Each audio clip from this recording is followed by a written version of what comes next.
اب یہ نوٹ کر لیجئے، ہدایت و ضلالت اس دنیا میں جو مختلف حالتیں انسان پر طاری ہوتی ہیں، یا نعمتوں کی بارش ہو رہی ہے، یا تنگی ہے، فقر ہے، احتیاج ہے، دنیاوی حیثیت ہے، وجاہت ہے، یا دنیا میں گمنامی ہے، کسنوی پرست کے بھیا کیستی، کوئی آپ کا حال ہی نہیں پوچھ رہا کہ تم ہو کون، تمہارے منہ میں کتنے دانت ہیں، یا یہ کہ دنیا میں اقتدار کی کسی مسند پر انسان بیٹھا ہے۔ السلام علیکم، ڈاکٹر سارا احمد کا مزید بیان سننے کے لیے ہمارے چینل کو لائک اور سبسکرائب کریں۔ جزاک اللہ۔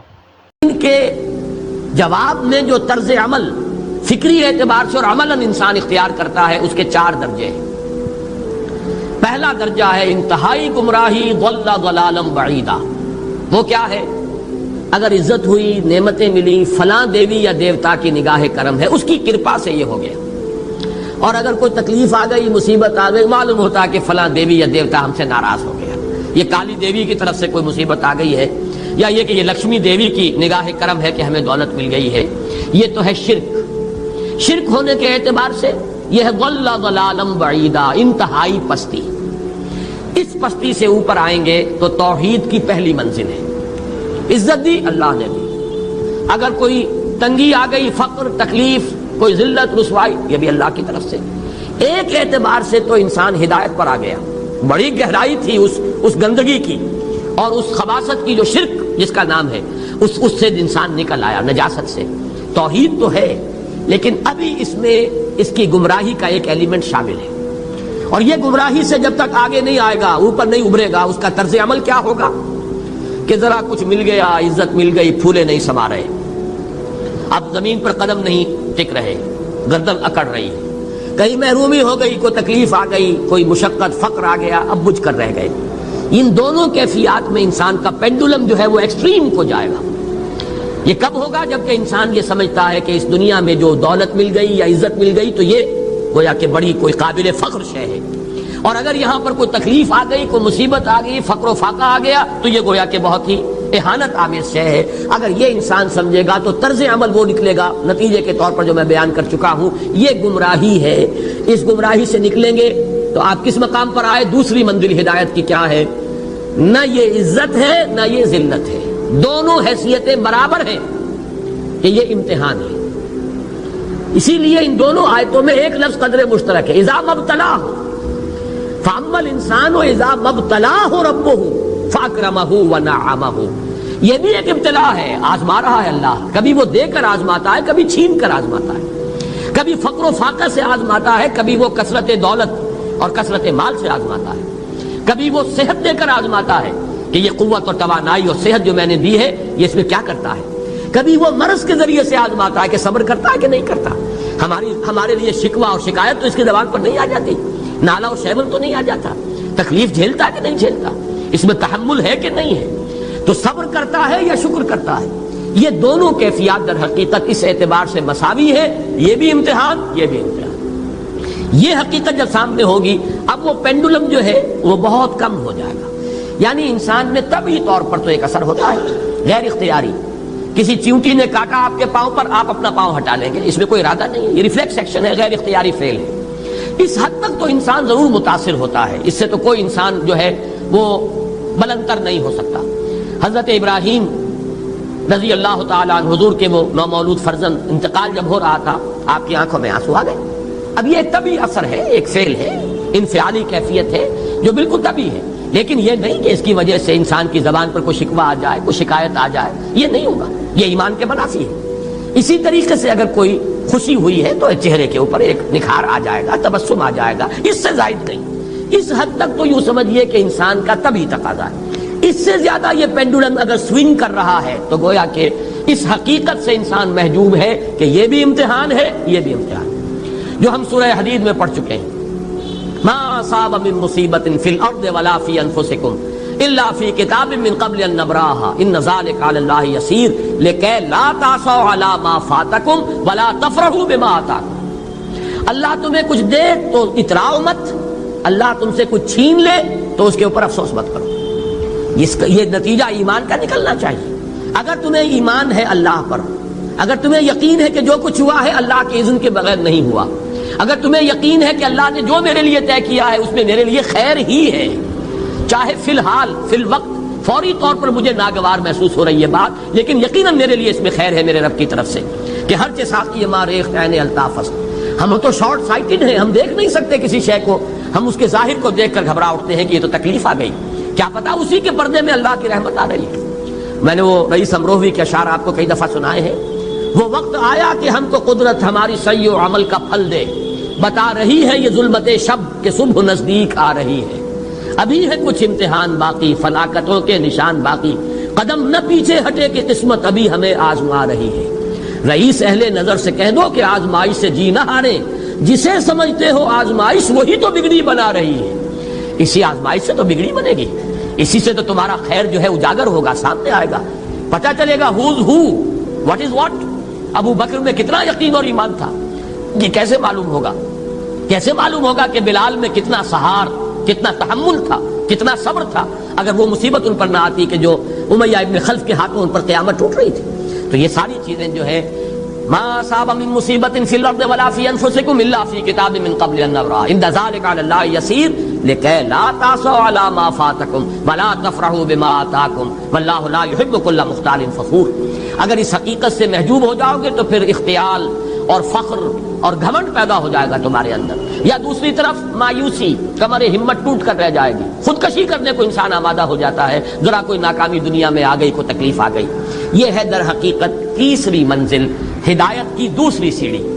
پہلا کیا تھا؟ نہاد ضل ضلالا بعیدا، کوئی خیر مل گیا تو کسی دیوی کی نگاہ کرم، کوئی تکلیف آ گئی تو کسی دیوتا کی ناراضگی، یہ تو ہے ضل ضلالا بعیدا۔ اس سے اوپر آئے، یہ پہلی سیڑھی ہدایت کی ہے۔ عزت ہے تو اللہ کی طرف سے، اور اگر کوئی ذلت ہے، تنگی ہے تو اللہ کی طرف سے، یہ ہدایت کا آغاز ہو گیا، یہ توحید کی بنیادی منزل ہے۔ اس سے اگلی منزل، یہاں کی ذلت ذلت نہیں، یہاں کی عزت عزت نہیں۔ ذالک یوم التغابن، ہار اور جیت کے فیصلے کا دن تو قیامت کا دن ہے۔ وہاں معلوم ہوگا جس کو اس روز عزت ملی وہ عزت والا ہے، جو اس روز ذلیل ہو گیا وہ ذلت والا ہے۔ یہ تو امتحان ہے، دارالامتحان ہے۔ خلق الموت والحیات لیبلوکم ایکم احسن عملا، یہ تو دارالامتحان ہے۔ امتحان ہونے کے ناطے دونوں برابر ہیں۔ اس سے اوپر ہے ایک چوتھی منزل، ہدایت کی تیسری منزل۔ وہ کیا ہے؟ عام طور پر انسان یہ سمجھتا ہے کہ یہ جو آزمائش ہے تنگی کی اور فقر و فاقہ کی، یہ سخت تر آزمائش ہے، اور نعمتوں کی بارش ہو تو یہ آسان آزمائش ہے۔ یہ بھی ابھی گمراہی کا ایک پرت جو ہے اس کی باقی ہے۔ ابھی ہدایت کا جو کامل جو ہوگا انکشاف، وہ کب ہوگا؟ جب انسان اس حقیقت کو جان لے کہ جہاں وسعت ہو، جہاں کثرت ہو، وہ زیادہ بڑا امتحان ہے، سخت امتحان ہے، بجائے اس کے کہ اگر قلت ہے، کمی ہے، یہ کم تر امتحان ہے، یہ کم بھاری امتحان ہے۔ کیوں؟ کہ اگر آپ کے پاس کثرت ہے، آپ کے اندر غفلت پیدا ہو جائے گی، کثرت کا لازمی نتیجہ غفلت ہے، اور اگر قلت ہے، حضرت علی فرماتے یہ ہیں کہ میں نے سنا حضور نے ارشاد فرمایا ان قریب ایک بہت بڑا فتنہ رونما ہوگا، انہا ستکون فتنۃ۔ میں نے سوال کیا مل مخرج منہا یا رسول اللہ، اے اللہ کے رسول فرمائیے اس سے نکلنے کا راستہ کون سا ہوگا، مخرج کون سا ہوگا، ایگزٹ کون سا ہوگا؟ یا آپ کے ہالز میں جہاں ایگزٹ لکھا ہوا ہوتا ہے سرخ سی بتیوں کے ساتھ، عرب ممالک میں مخرج لکھتے ہیں اس کو، نکلنے کی جگہ، بھاگنے کی جگہ، اگر کہیں دھواں بھر جائے، کہیں آگ لگ جائے تو بھاگو ان روشنیوں کی طرف، ان دروازوں کی طرف، وہ کھل جائیں گے۔ تو جب حضور نے فرمایا کہ انہا ستکون فتنۃ، تو حضرت علی کہتے میں نے پوچھا بل مخرج منہا یا رسول اللہ، فرمایا کتاب اللہ، فتنوں سے بچانے والی اور فتنوں سے نکالنے والی شے صرف کتاب اللہ ہے۔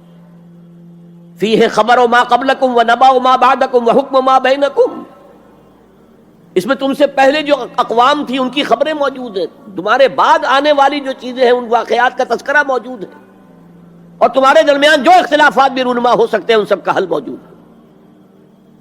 وَهُوَ حَبْلُ اللَّهِ الْمَتِينُ وَهُوَ الصِّرَاطُ الْمُسْتَقِيمُ وَهُوَ ذِكْرُ اللَّهِ الْحَكِيمُ، اور یہی تو ہے اللہ کی مضبوط رسی، اور یہی تو ہے الذکر۔ تم نے الذکر نمبر کیا بنا لیے ہیں، کس طرح کے اذکار، سب سے بڑا ذکر الذکر، یوں سمجھیے دی ریممبرنس از قرآن، اور یہی صراط المستقیم ہے جس کی تم ہر نماز کی رکعت میں استدعا کرتے ہو، اہدنا الصراط المستقیم، یہ صراط مستقیم ہے تو صحیح۔ تو حبل اللہ قرآن، ایک حدیث میں آتا ہے عبداللہ ابن مسعود سے رضی اللہ تعالیٰ عنہ،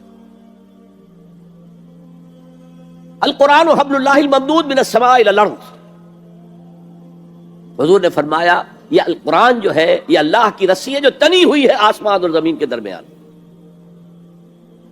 اللہ کا قرب چاہتے ہو تو اس رسی کو پکڑ کے چڑھو اوپر.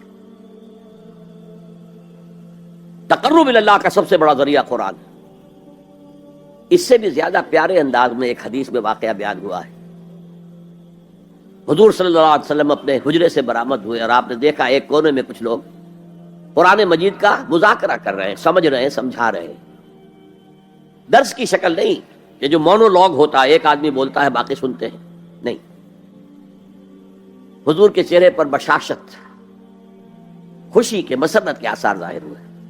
تشریف لائے، سوال کیا الستم تشہدون، کیا آپ لوگ شہادت نہیں دیتے اللہ الہ الا اللہ وانی رسول اللہ وان ھذا القرآن جاء من عند اللہ، کہ اللہ کے سوا کوئی معبود نہیں اور میں اللہ کا رسول ہوں اور یہ قرآن اللہ کے پاس سے آیا. سب کا جواب کیا تھا؟ بھلا یا رسول اللہ، بھلا یا رسول اللہ، حضور ہم گواہ ہیں اس پر. پھر فرمایا آپ نے فاستبشروا، تو خوشیاں مناؤ. فإن هذا القرآن طرفه بأيديكم وطرفه بيد اللہ، یہ قرآن وہ شے ہے جس کا ایک سرا تمہارے ہاتھ میں ہے، ایک سرا اللہ کے ہاتھ میں.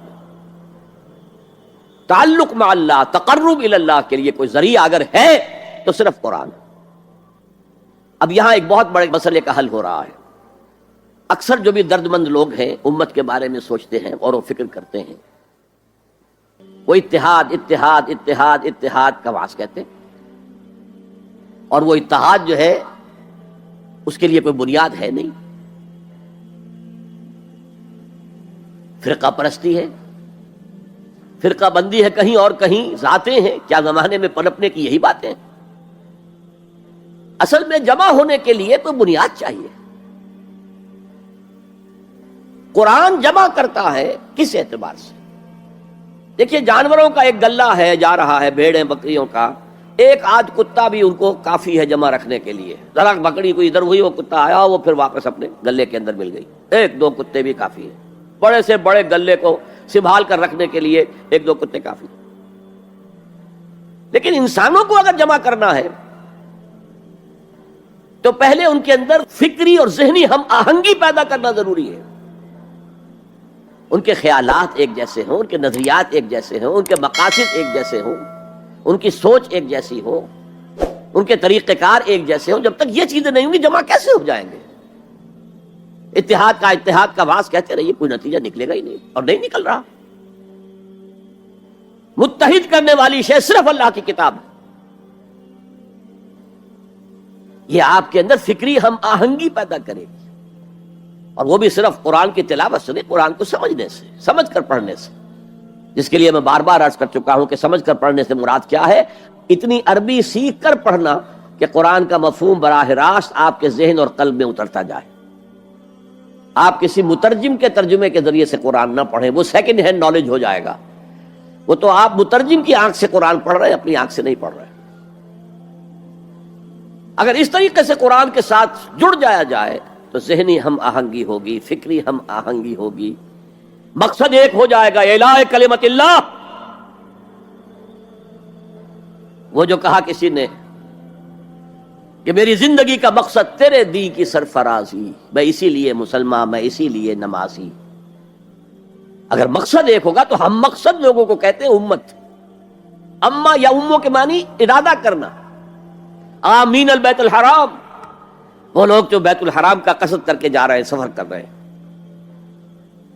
تو امام جس کا کہ سب لوگ پیروی کر رہے ہیں، راستے کو امام کہتے ہیں اس لیے کہ آپ بھی راستے کے پیچھے پیچھے جا رہے ہیں، فالو کر رہے ہیں راستے کے ساتھ. راستہ مڑ گیا، آپ بھی مڑ گئے.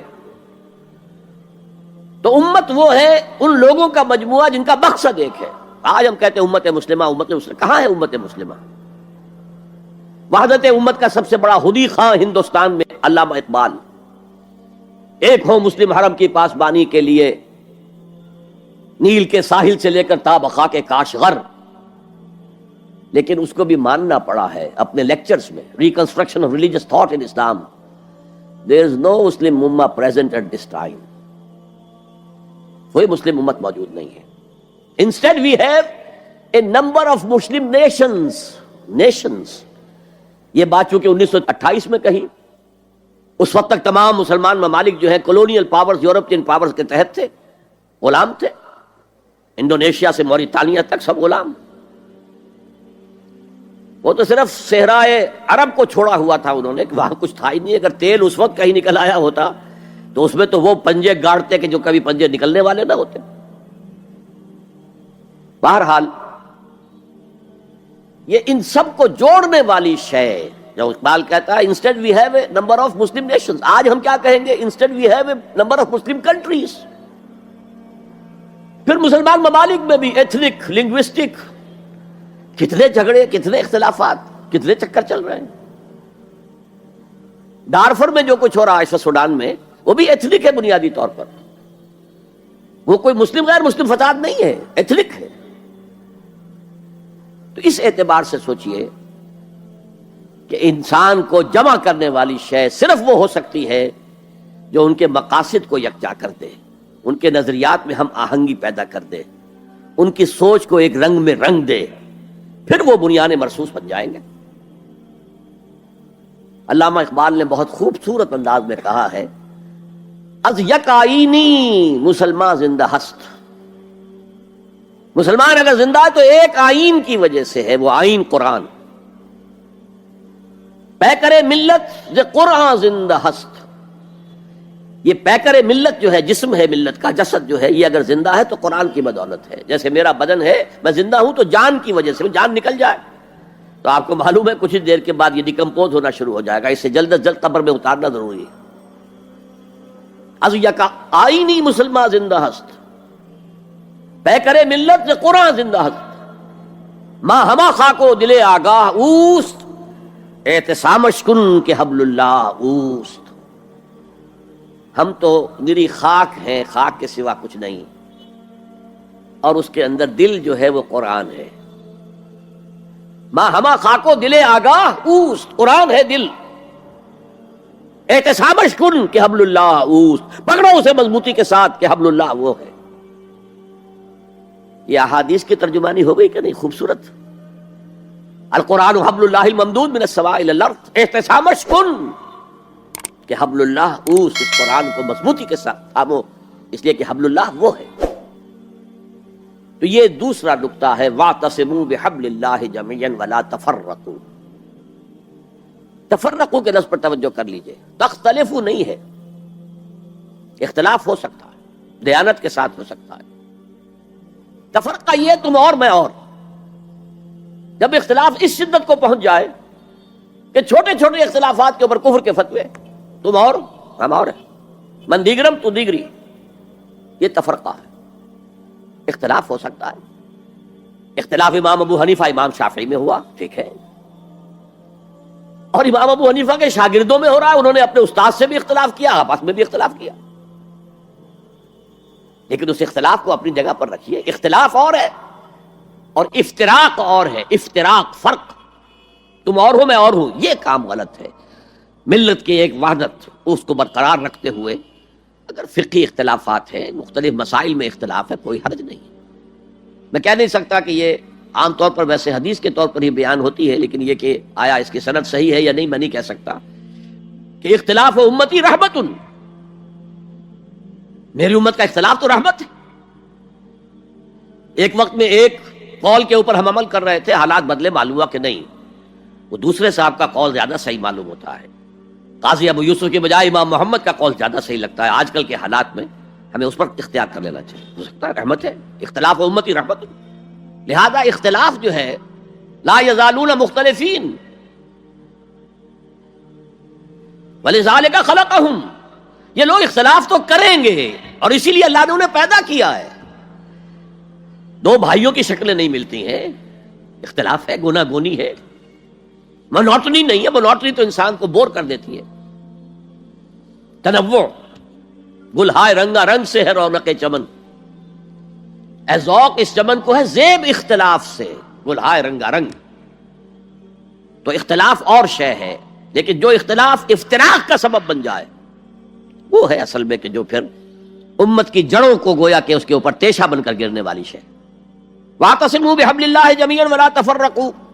اب یہ خاص عرب کے ان حالات کے پس منظر میں فرمایا جا رہا ہے، اور سب سے زیادہ یہ کہ مدینہ منورہ کے جو حالات تھے تاریخی اعتبار سے.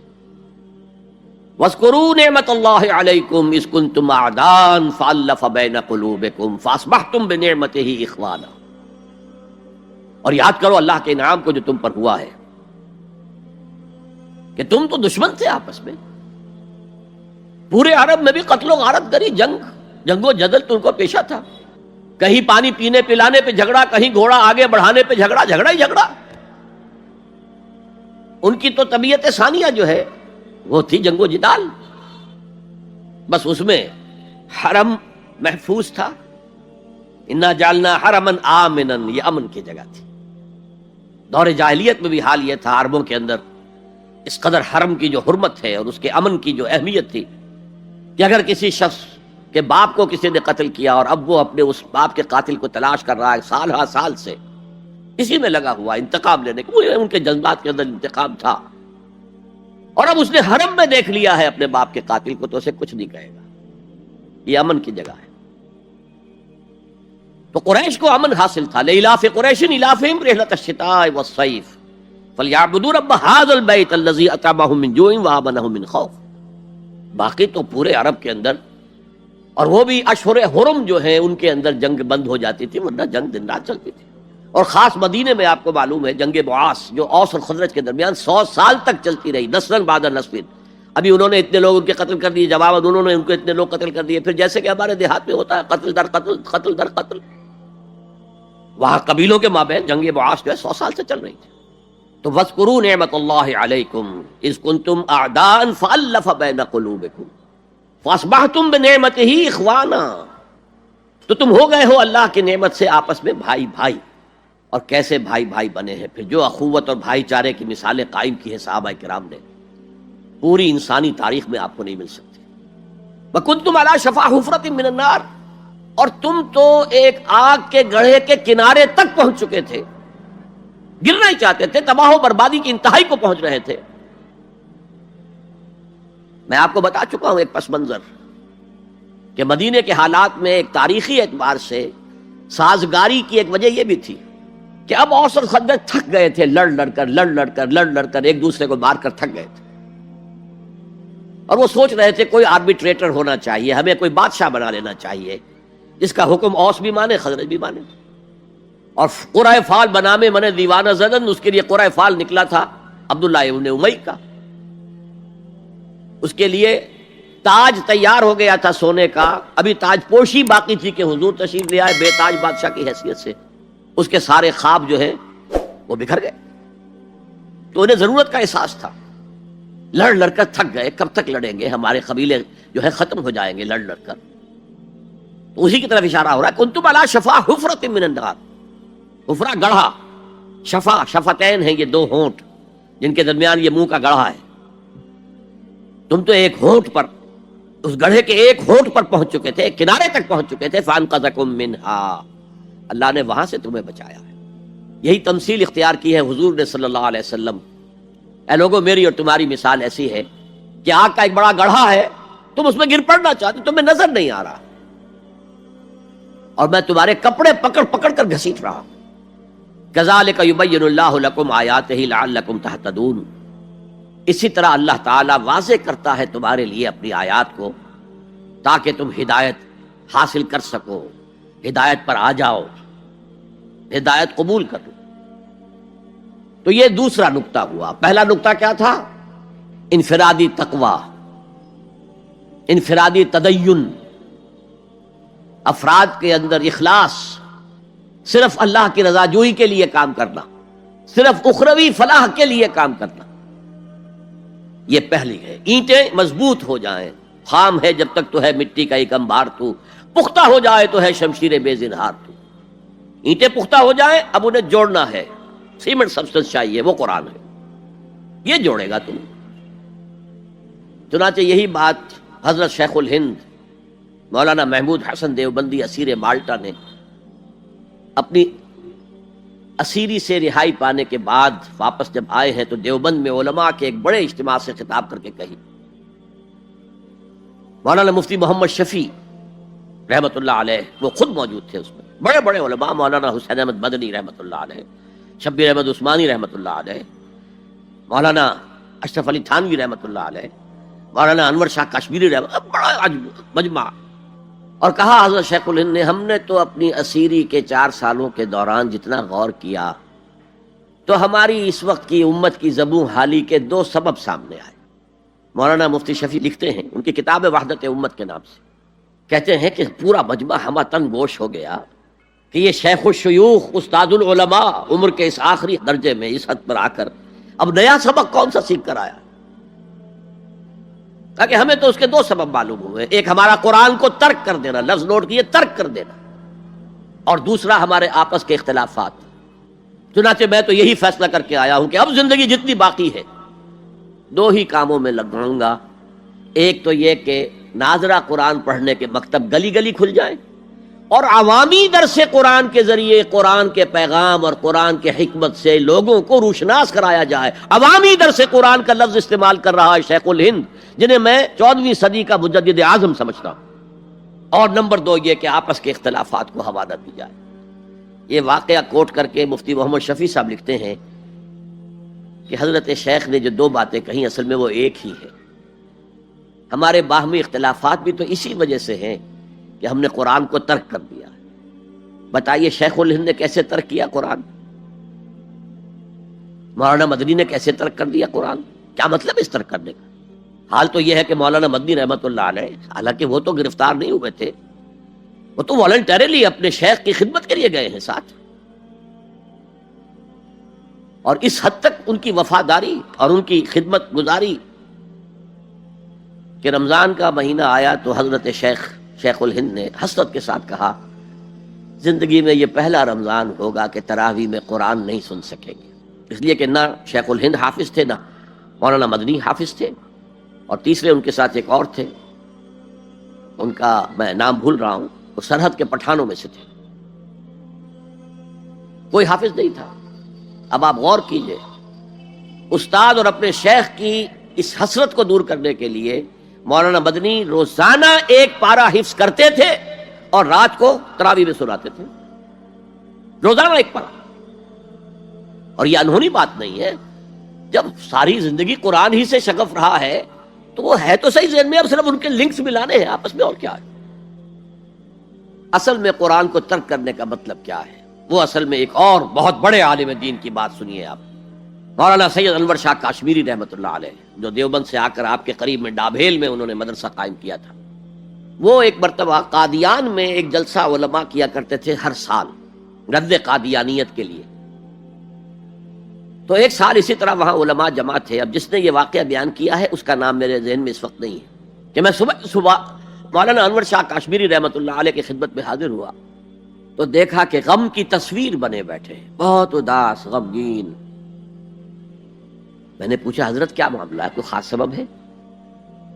فرمایا بھائی کیا سبب ہے، یہ سوچ رہا ہوں کہ اپنی زندگی عمر ضائع کر دی. میں نے کہا حضرت آپ نے زندگی ضائع کر دی، عمر ضائع کر دی؟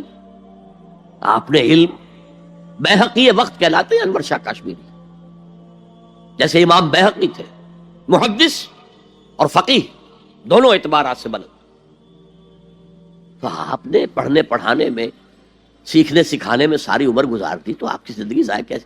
کہنے لگے ہم نے سارا زور اسی پر رکھا کہ ثابت کر دیں کہ شافعی کی رائے صحیح نہیں ہے، ہماری رائے صحیح ہے.